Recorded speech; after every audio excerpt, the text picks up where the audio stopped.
అందరికీ నమస్కారం అండి. జై గురుదత్త ఎస్వీఎస్ ఛానల్కి స్వాగతం సుస్వాగతం. చందమామ కథలను వినాలనుకుంటే ఫస్ట్ మా ఛానల్ని సబ్స్క్రైబ్ చేసుకోండి. ఈరోజు చందమామ కథల్లో దానహీనుడు అనే చక్కని చందమామ కథను విందాం.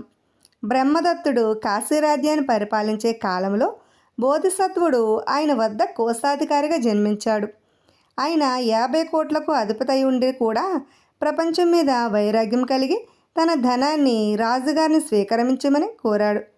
నాకు ధనలోపమేమీ లేదు, అందుచేత నీ ధనాన్ని మరొక విధంగా వినియోగించుకో అని రాజు జవాబిచ్చాడు. అప్పుడు కోశాధికారి రాజుగారి అనుమతితో కాశీనగరంలో 6 అన్నసత్రాలు ఏర్పాటు చేశాడు. ఈ సత్రాలలో భారీగా దాన ధర్మాలు జరుగుతూ వచ్చాయి. ప్రతిరోజు ఒక్కొక్క సత్రంలో ఒక్కొక్క లక్ష చొప్పున ఖర్చు అవుతూ ఉండేది. ఈ అన్నసత్రాలు ఏర్పాటు చేసిన ఫలితంగా కోశాధికారి చనిపోయిన అనంతరం స్వర్గంలో ఇంద్ర పదవిని సంపాదించాడు. ఆయన కుమారుడు తండ్రి అడుగుజాడల్లోనే నడిచి చనిపోయి చంద్రుడిగా పుట్టాడు. చంద్రుడి కొడుకు సూర్యుడిగా పుట్టాడు. సూర్యుడి కొడుకు మాతాలిగాను, మాతాలి కొడుకు పంచశిఖాగ్నిగాను పుట్టి దేవత్వం సంపాదించుకున్నారు. ఇలా ఉండగా పంచశిఖుడు కుమారుడి వద్దకు వచ్చేసరికి వంశాచారం నిర్మూలమైపోయింది. ఎందుచేతనంటే పంచశిఖుడు కొడుకు 80 కోట్లకు అధిపతి అయినప్పటికీ పరమలోభి. అతన్ని ప్రజలు మచ్చరి కోసీయుడని పిలిచేవారు. తన తండ్రి పోగానే అతను అన్నసత్రాలన్నీ మోయించి భవనాలను తగలబెట్టించాడు. తన పూర్వీకులు కేవలం మూడులై డబ్బంతా దాన ధర్మాల్లో నష్టపరిచారని ఆయన అనుకున్నాడు. అన్నసత్రాలు మోయగానే నగరంలోని బీద బిక్కిజనం మచ్చరి కోసీయుడి ఇంటి ముందర చేరి, బాబు ధర్మం మానకండి, సత్రాలు మూయకండి అని ఆక్రోశించారు. మచ్చరి కోసీయుడు మనుషులను పెట్టి ఈ పేదవాళ్ళందరినీ తన ఇంటి ముందు నుంచి గెంటేశాడు.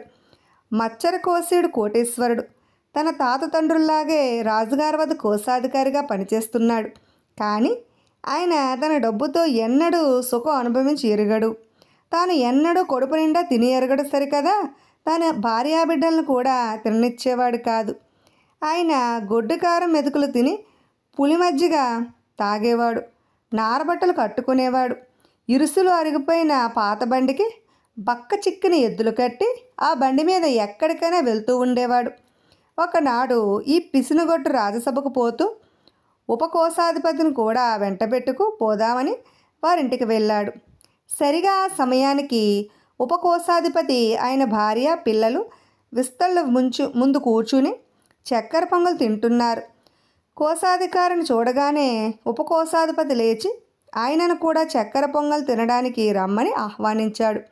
ఇప్పుడు నేను వీడు ఆతిథ్యం స్వీకరించి ఈ చక్కెర పొంగలు తింటే రేపు నేను వీడి ఇంటిల్లిపాతని పిలిచి విందు చేయవలసి ఉంటుంది అని భయపడి, మచ్చరి కోసీయుడు నాకు ఆకలేదు, నేను ఇంతకు ముందే కడుపు నిండా తినవచ్చాను, మీరు కానివ్వండి అన్నాడు. కానీ ఆ క్షణం నుంచి మచ్చరి కోసీయుడికి చక్కెర పొంగల్ తినాలని తీవ్రమైన కోరిక పట్టుకున్నది. కానీ ఇంట్లో వండిస్తే తనతో పాటు ఇంకా చాలామంది తింటారు. అందుచేత ఆయన తన కోరికను ఎవరి దగ్గర బయటపెట్టక లోపల కుమిలిపోతూ మనోవ్యాధితో మంచం పట్టాడు. ఆయన భార్య వచ్చి, మీకు ఒంట్లో జబ్బుగా ఉందా అని అడిగింది. నీకేమైనా జబ్బేమో, నేను బాగానే ఉన్నాను అన్నాడాయన. కానీ భార్య వదిలిపెట్టక అసలు సంగతి తెలుసుకున్నది. అంతా విని ఆమె, మనం ఏమైనా దరిద్రులమా, చక్కెర పొంగల్ కోసం మనోవ్యాధి పడాలా, కాశీనగరంలో ఉన్న జనాభా అంతకి చక్కెర పొంగల్ వండిస్తాను అన్నది. మీ పుట్టింటి వాళ్ళు చాలా భాగ్యవంతులని నాకు తెలుసులే, అక్కడి నుంచి తవ్వి తెచ్చి ఊరందరికీ చక్కెర పొంగల్ సంతర్పణ చెయ్యి అన్నాడు పిసినుగొట్టు. కనీసం వీధుల్లో వాళ్ళందరినీ పిలుద్దామనేది భార్య. వాళ్ళందరితోటి నీకేమిటన్నాడు భర్త.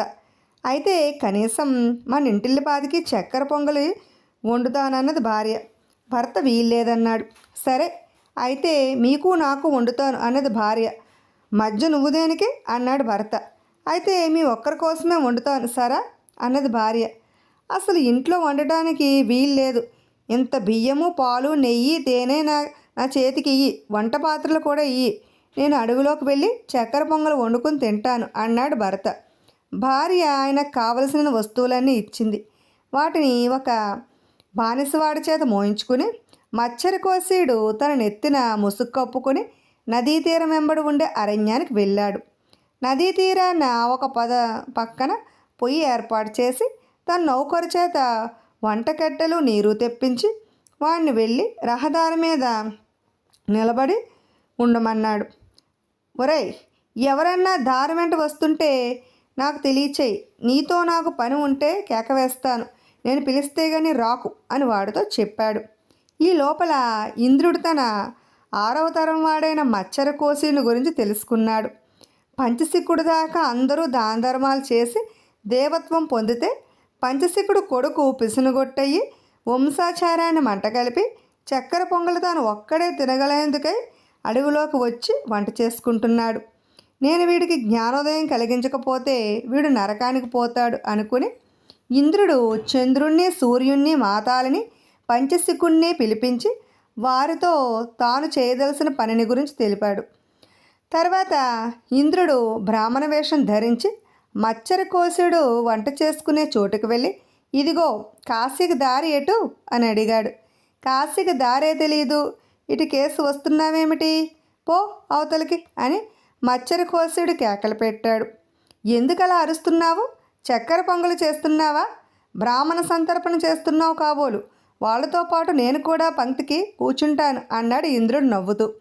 సంతర్పణ లేదు, గింతర్పణ లేదు, పద పద అని మచ్చరకోశుడు అతన్ని అదిలించాడు. ఎందుకు నాయన అంత కోపగించుకుంటున్నావు? అభయాజ్ఞగతిని నీతో పాటు ఆ వండిందేదో ఇంత పెడితే పుణ్యమే గాని పాపం రాదే అన్నాడు ఇంద్రుడు. నేను నీకు ఒక్క మెతుకు కూడా పెట్టను, ఇది నాకే చాలదు, నేనే ముష్టది తెచ్చుకున్నాను, అందులో మళ్ళీ నీకు ముష్ట, అదేమి కుదరదు అన్నాడు మచ్చరకోశుడు. కొంచెంలో కొంచెమే దానం చెయ్యి, ఎక్కువ ఉంటే ఎక్కువ దానం చెయ్యి, ఒంటిగా ఎన్నడూ తినరాదు, దానం వల్ల ఉత్తమ లోకాలు కలుగుతాయి అని ఇంద్రుడు బోధ చేశాడు. చిట్ట చివరకు మచ్చరకోశుడు సరే అలా కూర్చో, నీకు కూడా కొంచెంగా చక్కెర పొంగలు పెడతాను అన్నాడు. ఇంతలో చంద్రుడు కూడా బ్రాహ్మణ వేషం ధరించి వచ్చి చక్కెర పొంగలి యాచించాడు. అతన్ని కూర్చోమనక మచ్చరకోశుడికి తప్పలేదు. తర్వాత సూర్యుడు, మాతాలి, పంచశిఖుడు కూడా బ్రాహ్మణ వేషాల్లో వచ్చి తిష్ట వేశారు. త్వరలోనే చక్కెర పొంగల్ తయారైనది, వడ్డిస్తాను, ఆకులు తెచ్చుకోండి అన్నాడు మచ్చరకోశుడు. బ్రాహ్మణులు చేతులు చాసేసరికి వారి చేతుల్లో పెద్ద పెద్ద బండి చక్రాలంత తామరాకులు వచ్చాయి. ఇంతంత పెద్ద ఆకుల్లో నేను వడ్డించను, మందార పత్రాలు లాంటివి తెచ్చుకోండి అన్నాడు మచ్చరకోశుడు. వాళ్ళు మందార పత్రాలు తెచ్చుకున్నా అవి పెద్ద అరిటాకుల ప్రమాణంలో ఉన్నాయి. మచ్చరకోశుడు చక్కెర పొంగలు వడ్డించాడు. వారందరికీ పెట్టిన పాత్రలో ఇంకా చాలా చక్కెర పొంగలు మిగిలిపోయింది. ఇంతలో పంచశిఖుడు కుక్క రూపం ధరించి ఆ పాత్రలో మూతి పెట్టబోయాడు. సమయానికి మచ్చరకోశుడు పాత్రకు తన చేతులు అడ్డం పెట్టాడు. కానీ ఆయన చేతులకు కుక్క ఎంగిలి తగిలింది. నేను చెయ్యి కడుక్కోవడానికి కాసిన నీరు తెచ్చిపెట్టండి అని ఆయన బ్రాహ్మణులను కోరాడు. వారు నిర్మోహమాటంగా మేము తీసుకురాము అని చెప్పారు. నా చక్కెర పొంగలు తింటూ ఆ మాత్రమైన విశ్వాసం లేదా అని మచ్చరకోశుడు వారిని అడిగాడు. వారు ససేమీర తీసుకురామన్నారు. అయితే నా పాత్రను కాస్త చూస్తూ ఉండండి, నేనే వెళ్ళి నీరు తెచ్చుకుంటాను అంటూ మచ్చరకోశుడు నది వద్దకు దిగి వెళ్ళసాగాడు. వెంటనే కుక్క చక్కెర పొంగలు ఉన్న పాత్రలో మూత పెట్టేసింది. మచ్చరకోశుడి కోపం వచ్చి ఒక కర్ర తీసుకుని కుక్క వెంట పడ్డాడు. అయితే ఆ కుక్క అంతలోనే గుర్రమాకారం ధరించి మచ్చరకోశుడినే తరమసాగింది. అది క్షణక్షణానికి రంగులు మారుతూ కాసేపు చిన్నదవుతూ కాసేపు పెద్దదవుతూ కనపడింది. మచ్చరకోశుడు ప్రాణభీతితో గిజగిజలాడాడు. అతడు బ్రాహ్మణులను, బాబు నన్ను ఈ గుర్రం బారి నుండి రక్షించండి అని కోరాడు. వెంటనే 5గురు తమ నిజస్వరూపాలతో గాలిలోకి లేచి నిలబడ్డారు. మీరు మనుషులు కారు, దేవతలు, మీ పేర్లేమిటో ఎందుకు దయచేశారో చెప్పండి అన్నాడు మచ్చరకోశుడు. మేము నీ పితృదేవతలం, మానవ జన్మ ఎత్తి దానాలు చేసిన ఫలితంగా దేవత్వం సంపాదించుకున్నాం. నువ్వు లోభివై వంశాచారాన్ని మంటగలిపి నరకం సంపాదించుకుంటున్నావు. నీ గుణపాఠం చెప్పే నిమిత్తమై వచ్చాం. ఇంటికి పోయి దాన ధర్మాలు చేసి మాలాగ దేవత్వం సంపాదించుకో అన్నాడు ఇంద్రుడు. మచ్చరకోశుడు బుద్ధి మారిపోయింది. ఆయన ఇంటికి వెళ్ళి తన ధనమంతా పేదలకు దానం చేసి తపస్సు చేసుకోవడానికి హిమాలయాల మీదకి వెళ్ళిపోయాడు. ఇప్పుడు చికిత్స పొందిన అంతరాత్మ అనే మరో చక్కని చందమామ కథను విందాం. విసుగు చెందని విక్రమార్కుడు మరొకసారి చెట్టు వద్దకు వెళ్ళి చెట్టు మీద నుంచి శవాన్ని దించి భుజాన వేసుకుని మౌనంగా శ్మశానం కేసు నడవసాగాడు. అప్పుడు శవంలో ఉన్న బేతాళుడు, రాజా, నువ్వు ఈ అర్ధరాత్రి వేళ ఈ ప్రయాస అంతా నీ అంతరాత్మ ప్రేరణ చేత పడుతున్న పక్షంలో నేనొక సలహా ఇస్తాను. అదేమిటంటే, అంతరాత్మలు నమ్మదగినవి కావు. కొంతకాలం పాటు అవి ఆనందం ఇచ్చినా చివరికి అవి భీతి కలిగిస్తాయి. ఇందుకు ఉదాహరణగా నీకు హిరణ్యగుప్తుడి కథ చెబుతాను విను అంటూ ఈ విధముగా చెప్పసాగాడు. పూర్వం అలకా నగరంలో హిరణ్యగుప్తుడనే వ్యాపారి ఉండేవాడు. ఆయనకు నగరంలో చాలా పెద్ద దుకాణం ఉండేది. అందులో దొరకని వస్తువు అంటూ లేదు. రోజు అనేక వందల మంది ఆ దుకాణానికి వస్తువులు కొనుక్కుపోతూ ఉండేవారు. కానీ ఎన్ని ఏళ్ళ వ్యాపారం చేసినా దుకాణం మీద కొంచెం కూడా లాభం లేకపోయినది. దీనికి కారణం ఏమిటంటే, హిరణ్యగుప్తుడు మెతక స్వభావం కలవాడు. దుకాణానికి పేదవాళ్ళు వస్తే వారికి అప్పు పెట్టేవాడు. ఆ బాకీ ఎన్నటికీ తీరకపోగా పాపం పెరిగినట్టు పెరిగేది. చిన్నపిల్లలు ఎవరైనా వస్తే వాళ్ళకు తినడానికి అది ఇది పెట్టేవాడు. ఎక్కువ ధరలు చెప్పటము, తక్కువ తూకాలు తూయటము ఆయనకు కొంచెం కూడా చేతనయ్యేది కాదు. అందుచేత అప్పులు పెట్టడం చేత వచ్చిన నష్టం ఇంకో రకంగా పూడే అవకాశం లేకపోయినది. హిరణ్యగుప్తుడికి ఇంకొక దురలవాటు కూడా ఉండేది. వస్తువులు కొన్నవారు తన చేతిలో వేసే డబ్బులు సరిగా ఉన్నాయో లేదో చూసుకునే ఓపిక అతనికి ఉండేది కాదు. ఈ సంగతి తెలుసుకుని పోకిరి వాళ్ళు పోటాసమ్ము అతని చేతిలో పెట్టేవాళ్ళు. వాటి కేసు చూడకుండానే అతను వాటిని తన గల్లాపెట్టెలో వేసేసుకునేవాడు. ఇందువల్ల అకాల నగరంలో ఉన్న పోటా నాణాల్లో సగానికి పైగా హిరణ్యగుప్తుడికి గల్లాపెట్టెలోనే ఉండేవి. ఎంతమంది ఎన్నిసార్లు మోసగించినా హిరణ్యగుప్తుడు అందరినీ నమ్మేవాడు. ఏమాత్రం కష్టంలో ఉన్నవారిని చూసినా జాలి పడేవాడు. ఈ నమ్మకం మూలంగా ఏ బ్రాహ్మణుడు తులసి తీర్థం తెచ్చి ఇచ్చినా, ప్రసాదం తెచ్చి ఇచ్చినా వారికి అడగకుండానే స్వయం పాకవిచ్చి పంపేవాడు. హిరణ్యగుప్తుడు భార్య నెత్తు నోరు కొట్టుకునేది. ఇన్నేళ్లుగా దుకాణం నడుపుతూ ఇంకొకడైతే లక్షలు గడించి ఉండును, నీ మొహానికి ఏమీ లేదు, రాబడి కన్నా అప్పులు జాస్తి, ఇట్లా ఎంతకాలం జరుగుతుంది అని మొగుడిని శాపనార్థాలు పెట్టేది. ఇంతకాలం వెళ్ళలేదా?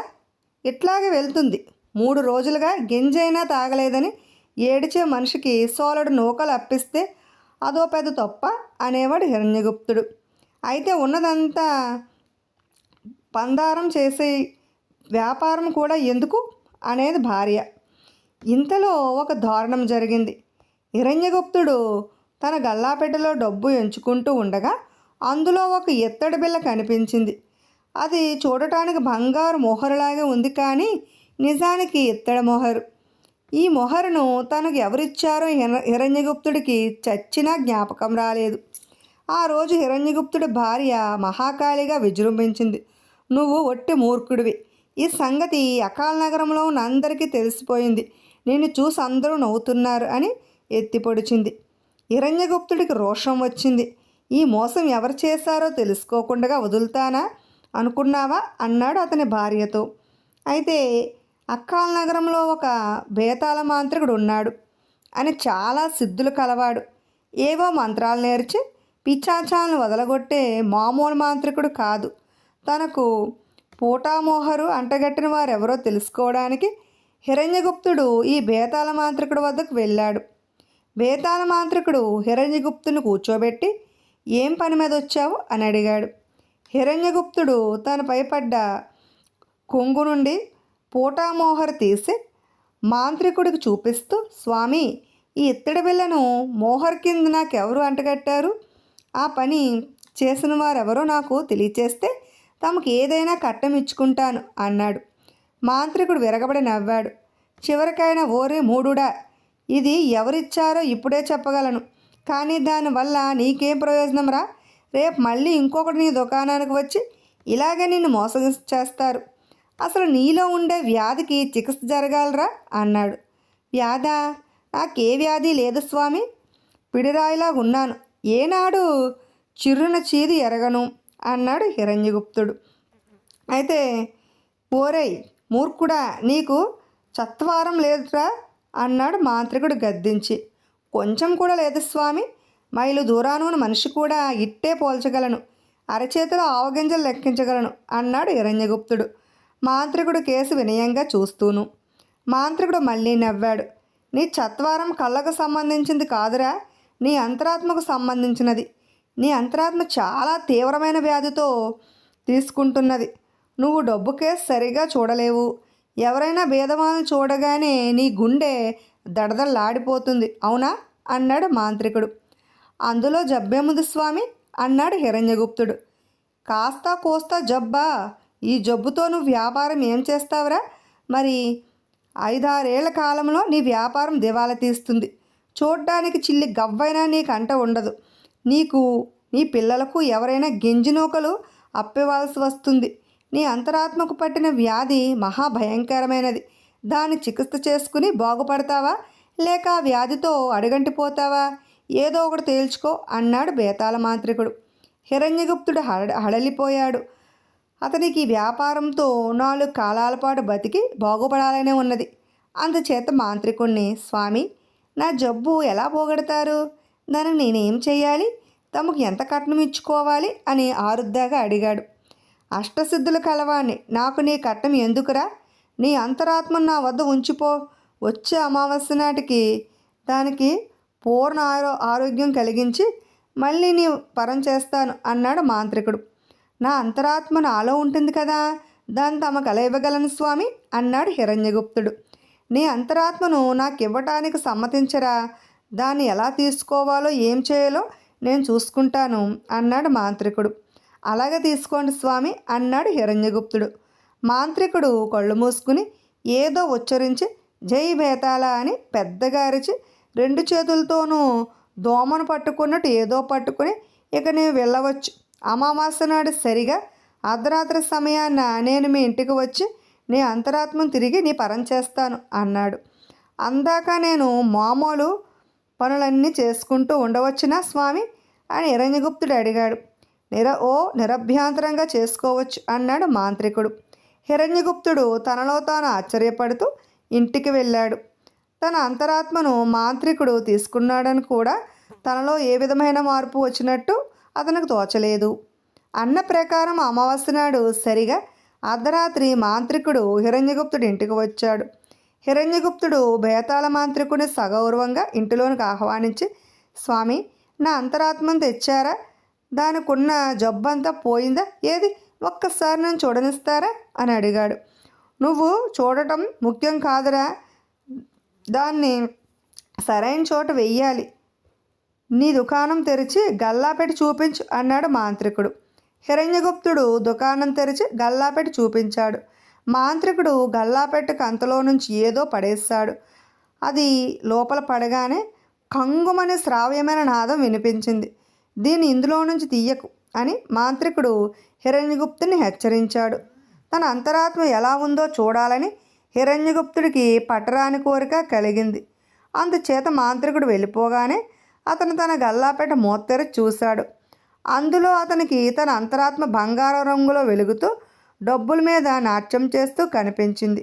అది ఉండటానికి అతని చిటికెన వేలి కొనుపు ప్రమాణమే ఉన్నప్పటికీ దాన్ని చూసుకుని హిరణ్యగుప్తుడు చాలా మురిసిపోయాడు. ఇది జరిగినప్పటి నుంచి హిరణ్యగుప్తుడి వ్యాపారం చాలా అభివృద్ధి అయినది. అప్పులు చేసే ఖాతాదారులు అంతమయ్యారు. తన దుకాణం ముందు శోష వచ్చి పడిపోయిన వారికి కూడా హిరణ్యగుప్తుడు చిల్లి గవ్వ అప్పు పెట్టలేదు. ఇక పూటానాణాలంటూ అతని గల్లాలోని పడనేలేదు. పూటానాణం ఖాతాదారుడు చేతిలో ఉండగానే అతడు పసిగట్టేసాగాడు. వెనక డబ్బు మీద ధ్యాస లేని మనిషికి ఇప్పుడు ఏ క్షణాన గల్లాలో ఎంత సొమ్మున్నదో తెలుసు. ఈ గల్లాలో సొమ్ము పెరగసాగింది. దాంతోపాటు అందులో ఉన్న అంతరాత్మ కూడా పెరుగుతూ వచ్చింది. కొంతకాలానికి ఆ అంతరాత్మ కోసం పెద్ద గల్లాపెట్ట కావలసి వచ్చింది. మరి కొంతకాలానికి ఇనపెట్ట వెలిసింది. చిట్ట చివరకు అంతరాత్మ కోసం పెద్ద ఖజానా కొట్టు కట్టవలసి వచ్చింది. హిరణ్యగుప్తుడి వ్యాపార దక్షత దేశ దేశాలకు పాకింది. ఆయన కోటేశ్వరుడైపోయాడు. ఆయనను ఇప్పుడు భార్య పిల్లలు దేవుడి కన్నా ఎక్కువగా చూస్తున్నారు. కానీ హిరణ్యగుప్తుడికి మాత్రం ఏదో మానసిక వ్యాధి పట్టుకున్నట్టు అయినది. ఆయన ఇన్నేళ్ళు కూడా ప్రతిరోజు తన అంతరాత్మను చూస్తూనే ఉన్నాడు. ఈ అంతరాత్మ చూస్తూ ఉండగానే వికారంగా అయిపోయినది. దాని మొహమంతా ముడతలు పడి పాపిష్టికల పడింది. ఖజానా కొట్టులో దాన్ని చూసినప్పుడల్లా హిరణ్యగుప్తుడికి ఏదో అసహ్యము భయము కలగసాగాయి. చిట్ట చివరకు హిరణ్యగుప్తుడు 80 ఏళ్ళు వృద్ధుడై జబ్బు చేసి మంచం పట్టాడు. ఇంకా కొద్దిసేపటికి చచ్చిపోతాడనగా ఆయనకు నరకం కనబడింది. ఆయన భయంతో పెద్ద పెట్టున కేకలు పెడుతూ, నా అంతరాత్మ నన్ను పరమపాపిని చేసింది, అదుగో చూడండి, నా కోసం నరకద్వారాలు తెరుచుకుంటున్నాయి, నన్ను మాంత్రికుడు నమ్మించి సర్వనాశనం చేశాడు అంటూ ప్రాణాలు విడిచిపెట్టాడు. బేతాళుడి కథ చెప్పి, రాజా, హిరణ్యగుప్తుడు పాపి అయి నరకానికి పోవడానికి కారకులెవరు? లాభం సంపాదించినందుకు అతన్ని తిట్టిపోసిన భార్య, అతని అంతరాత్మకు చికిత్స చేసిన మాంత్రికుడా, అతని చేత డబ్బు గడింప చేసిన అతని అంతరాత్మ? ఈ సందేహాలకు సమాధానం తెలిసి కూడా చెప్పకపోయావో నీ తల పగిలిపోతుంది అన్నాడు. దీనికి విక్రమార్కుడు, తప్పు ఈ ఎవరిది కాదు. తన భర్త లాభం సంపాదించాలని భార్య కోరటం అస్వాభావికం కాదు. మాంత్రికుడు హిరణ్యగుప్తుడు అంతరాత్మకు చికిత్స చేస్తాడనే కానీ అతనికి పుణ్యలోకాలు చూపుతానని లేదు. అతను చేసిన చికిత్స సరిగానే ఫలించింది కూడా. ఇక అంతరాత్మను ఏ తప్పులు ఏ పాపాలు అంటవు. ఎందుకంటే ప్రతివాడు తన అంతరాత్మను సరైన దారిలో ఉంచుకోవాలి.